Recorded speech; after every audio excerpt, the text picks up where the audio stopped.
భారతదేశంలో జరుగుతున్నటువంటి మారణహోమం అది ఆదివాసుల ప్రాంతంలో జరుగుతున్నటువంటి ఒక ప్రత్యేక ప్రపంచమంతా కూడా దానిపైన గల దృష్టి పెడుతున్నటువంటి సందర్భం. ఈ సందర్భంగానే కాంగ్రెస్ మరణాలు వారితో పాటు శాంతి మొక్కులైనటువంటి శాంతిగా ప్రకృతిని ప్రేమించేటువంటి ఆదివాసుల పైన ఆదివాసులను చంపుతున్నటువంటి వ్యవస్థలో మనం ఇప్పుడు మాట్లాడుతున్నాం. కాంగ్రెస్ ప్రపంచ సంపదంతా కూడా ఆదివాసులు, భారతదేశ ఖనిజ సంపద కూడా ఆదివాసులు, దేశ సహజ వనరులు ఆదివాసులు. కానీ ఆదివాసి జీవించే హక్కులు జీవించలేనటువంటి పరిస్థితుల్లో ఇవాళ 77 స్వాతంత్ర భారతదేశంలో కూడా ఇవాళ ఆదివాసి బతకలేనటువంటి పరిస్థితులు ఉన్నారనేది నగ్న సత్యం. ఇవాళ రాజ్యాంగాలు ఉన్నాయి, ఇవాళ చట్టాలు ఉంది. ఈ రాజ్యాంగాలు చట్టాలు ఎవరి కొరకు అనేది మిత్రులంతా కూడా మాట్లాడడం జరిగింది. నేను అంతలో వెళ్ళలేదు. కానీ ఆదివాసి మరణాలు, ఆదివాసి హత్యలు, ఆదివాసి గృహదానాలు ఇవి మొదలు కాదు. నిన్న మొన్న జరిగినట్టు కర్రేగుట్టలో జరిగినటువంటి ఒక హత్యలు, ప్రభుత్వ హత్యలు ఇవి చివరి కాదు. ఈరోజు ఎవరైతే చైతన్యవంతులు, ఎవరైతే శాంతియుతంగా ఒక మానవులుగా మనిషిని మనిషిగా ప్రేమించేటువంటి ప్రాంతాల్లో ఉన్నటువంటి వారి హక్కులు ఉల్లంఘన జరుగుతుంది. ఆ క్రమంలో జరుగుతున్న క్రమంలో చైతన్యవంతులైనటువంటి కార్యకర్తలు పోతే వాళ్ళ మీద ముద్రలేసి వాళ్ళని చంపుతున్నటువంటి పరిస్థితి మనకు అడుపిస్తున్నటువంటి సత్యం. ఇవాళ ఏది భారతదేశంలో ఎవరైతే మతం కానీ మత ఛాందాసవాదులు వాళ్ళు చెప్పినట్టుగా మనం ఒకసారి ఆలోచిస్తున్నాం. నేను కొంచెం టూకీగా టచ్ చేయగలుగుతాను తప్ప మనం అందరం కూడా చైతన్యవంతులం. అమరత్వం నుంచి వాళ్ళు అమరత్వం ఎవరి కొరకు చేశారో ఈ అమరత్వం ఇప్పటిదేనా లేకపోతే గతంలో కూడా ఉన్నారా అనేటువంటి దాన్ని కూడా మనము చైతన్యవంతులం కాబట్టి మనకు అర్థమవుతుంది, మనం తెలుసు కూడా. ఒకవేళ అదే భారతదేశంలో అయితే మనం ఒకసారి ఆలోచించాల్సినటువంటి అవసరం ఉంది. ఈ చాందాశవాదులు ఈ భారతదేశంలో పరిపాలిస్తున్నటువంటి మతవాదులు వీరి యొక్క ఆలోచనలనే మనం ఆలోచించుకుందాం.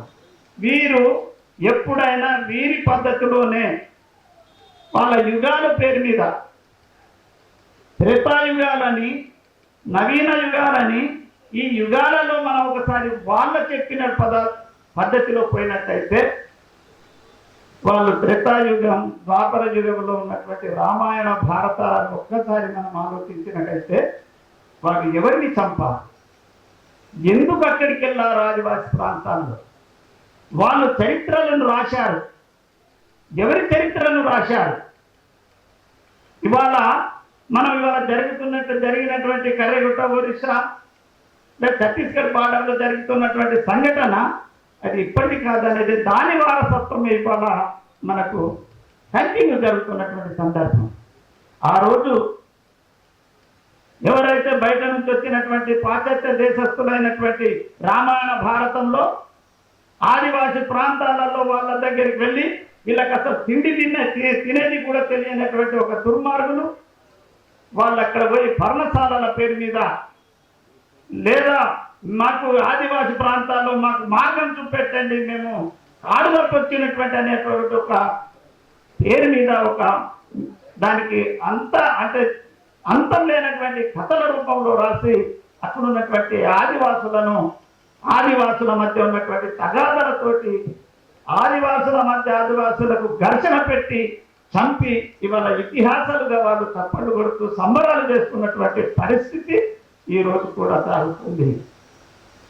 అందుకే ఈ ఆదివాసుల మీద, ఈ ఆదివాసి ప్రాంతాల మీద ఆనాటి నుండి అక్కడ ఉన్నటువంటి సంపదను, ఆ ఆదివాసుల కాళ్ళ కింద ఉన్నటువంటి ధనాన్ని వీళ్ళు దోపిడీ చేయడం కొరకు ఒక భక్తి భావనలతోటి అక్కడికి వెళ్ళి ఆ రూపంలో ఉన్నటువంటి వాళ్ళ అమాయకత్వాన్ని ఆసరగా చేసుకొని వాళ్ళను మోసాలతోటి ఆ రోజు ఈ రామాయణ భారతాలలో మనం ఒకసారి చూసినట్టయితే ఇవాళ దానికి ఇవాళ జరిగినటువంటి సంఘటనను ఒక్కసారి చూసినట్టయితే ఇవాళ భారతదేశంలో ఉన్నటువంటి ఆదివాసి ప్రాంతాలలో కూడా అదే కోణంలో జరుగుతుందనేటువంటి విషయాన్ని మనం గుర్తించాల్సినటువంటి అవసరం ఉంది. అందుకొరకే ఈ కొన్ని రోజులు, ఒక నెల రోజుల క్రితమే అయ్యా ఇక్కడ మారణ హోమం ఇది ఒక ప్రజాస్వామ్య దేశం, ఈ ప్రజాస్వామ్య దేశంలోనైనా ఆదివాసులకు ఒక బతకనివ్వండి. ఇవాళ ఆదివాసి ప్రాంతాలలో మీరు రకరకాల పేర్లు పెట్టి చంపుతున్నారు, వాళ్ళ మధ్య ఉన్నటువంటి ఘర్షణలు పెట్టి చంపుతున్నారు, మహిళలను అత్యాచారాలు చేసి నగ్నంగా ఊరేగింపు చేస్తున్నారు. మణిపూర్ లాంటి ప్రాంతాలలో కానీ ఇతర ఆదివాసి ప్రాంతాలలో జరుగుతున్న సంఘటనలు ఉన్నాయి. మరి ఇదంతా కూడా మేము మా పక్షాన, ఆదివాసుల పక్షాన మాట్లాడుతున్నటువంటి గొంతులను, మాట్లాడుతున్నటువంటి కార్యకర్తలను, మాట్లాడుతున్నటువంటి ఆదివాసుల పక్షాన ఉండి వీళ్ళను మనుషులుగా గుర్తించేనని వాళ్ళ పక్షాన ఉన్నటువంటి కార్యకర్తలను, ప్రజానాయకులను, ఆదివాసుల యొక్క మార్గదర్శకంగా వాళ్ళ యొక్క హక్కుల కొరకు రాజ్యాంగబద్ధంగా మాట్లాడే వాళ్ళను పేర్లు పెట్టి చంపుతున్నారు. సర్వాజునులని ఇవాళ కొత్త కగార్ పేరుతోటని, అంతకుముందు ఉన్నటువంటి ఇంకో పేరని, అంటే నీవు యుద్ధాలు చేసేటప్పుడు నువ్వు పేరు ఉండవు. మన మొన్ననే పాకిస్తాన్కును భారతదేశానికి జరిగినటువంటి యుద్ధంలో 3 రోజులకే 4 రోజులకే శాంతి చర్చలు. అంతర్గతంగా 70 సంవత్సరాల నుంచి భారతదేశంలో జరుగుతున్నటువంటి ఆదివాసుల యొక్క ప్రాంత విముక్తి కొరకు, ఆ ప్రాంతంలో ఉన్నటువంటి వాళ్ళ యొక్క హక్కుల కొరకు, రాజ్యాంగం ఇచ్చినటువంటి హక్కుల కొరకు మాట్లాడితే నీకు మాట్లాడతాను రెండయ్యా, మా సమస్యలేముందని మాట్లాడితే నీకు శాంతి చర్చలు మాత్రం భారతదేశంలో ఉన్న వాళ్లకు ఈ శాంతి చర్చలు పనికిరావు. నువ్వు ఇతర దేశాల్లో, ఇతర అమెరికనో లేకపోతే ఇతర దేశాల వాళ్ళు వచ్చేసి వాళ్ళతో మీరు మిలాఖతై మాట్లాడతారు, శాంతి చర్చలు, ఇతర దేశాల యుద్ధాలు ఆగిపోతాయి. అదే భారతదేశంలో ఉన్నటువంటి ఆదివాసి ప్రాంతాల్లో ఉన్నటువంటి సమస్యలు ఒక మనుషులుగా ఇవాళ అక్కడ ఉన్నటువంటి జంతువులకు నీవు ప్రాధాన్యత ఇస్తున్నావు. ఒక చెట్టునో, ఒక జంతువునో, ఒక ఏదైనా అడవిలో ఉన్నటువంటి ఒక ప్రాంతంలో ఒక వనరులను కొట్టేస్తే అలా అక్కడ ఉన్నటువంటి మనిషికి నువ్వు జైలు శిక్షలు వేస్తున్నావు. అదే ప్రాంతంలో ఉన్నటువంటి ఆదివాసి, అదే ప్రాంతంలో ఉన్నటువంటి ఇదే భారతదేశంలో నీ ఓటు, వాళ్ళ ఓట్లతో గెలిచినటువంటి ఒక వ్యక్తిని ఇవాళ వాళ్ళ సమస్య కొరకు అడిగితే మీరు చంపేస్తున్నారు. ఇదేనా మేము అడుగుతున్నది కూడా? ఇదేనా ప్రజాస్వామ్యం? ఇదేనా మన ధర్మం కూడా? ఈ మన ధర్మం ఎప్పటి నుంచి ఉన్నదో వీళ్ళు ఇంత గతంలో చెప్పాను. వీళ్ళు పూర్వం నుంచి కూడా మోసాలతోటి ఆదివాసులను చంపడమే వీళ్ళ ప్రధాన పని. వాళ్ళని చంపుతేనే వీళ్ళకు పుట్టగతులు. ఇవాళ ఇక్కడ ఉన్నటువంటి మన కాలేజీ మిత్రులు మాట్లాడారు, ఎందుకు చంపబడుతున్నారు, కామ్రేడ్స్ని ఎందుకు చంపబడుతున్నారు అని. వీళ్ళని ఇక్కడ ఉన్నటువంటి ఒక భావితరాన్ని గురించి విశాల దృక్పథంతో ఉన్నటువంటి వాళ్ళని చంపితే ఈ అమాయక ఆదివాసులను ఎవరు ఎంతమందిని చంపినా వీళ్ళని మాట్లాడలేరు కాబట్టి మాట్లాడే వాళ్ళని చంపాలి. ఆత్మడంతో వీళ్ళని చంపితేనే ఇక్కడ ఉన్నటువంటి వనరులు కానీ, ఆదివాసుల యొక్క భూములు కానీ, ఆదివాసుల యొక్క ఆ ప్రాంతంలో వనరులు కానీ, అక్కడ ఉన్నటువంటి ధనము ఏదైతుందో లోహాలు అవన్నీ వేరే దేశాలతోటి ఒప్పందాలతో పెట్టుకున్నటువంటి సామ్రాజ్యవాదులతో చేతులు కలుపుకున్నటువంటి వాళ్ళు, ఈ రాక్షసులు మానవ రక్తాన్ని రుచి పరిగినటువంటి వాళ్ళతో చేతులు కలిపి ఆదివాసులను చంపుతున్నటువంటిది కూడా మనం ప్రత్యక్షంగా చూస్తున్నాం. అందుకొరకే ఈ హత్యలు ఇది మొదలు కాదు, ఇది చివరి కాదు. ఎప్పటికైనా ఆదివాసుల యొక్క చరిత్ర ఘనమైనటువంటి చరిత్ర. వీళ్ళు చరిత్రగా చూడకపోతే ఆదివాసి సమస్యలను సమస్యలుగా చూడకపోతే రాజ్యాంగబద్ధమైనటువంటి హక్కులను వీళ్ళు గిట్ట ఆ రాజ్యాంగబద్ధంగా హక్కులను గిట్ట చూడకపోతే ఈ ఉద్యమము ఈ పోరాటాలు వీరెంత మందిని చంపినారు మరో రూపాంతరాలు వేరు చెందొచ్చు, రూపాలు వేరు ఉండొచ్చు, కానీ పోరాటాలు యథార్థికని జరుగుతాయి. మనం ఒక 200 సంవత్సరాల క్రితం చూసినట్టయితే మా ఊర్లో మా రాజ్యం అని రామ్జీ గోండ్ పోరాటాన్ని ఒకసారి జ్ఞాపకం చేస్తాం.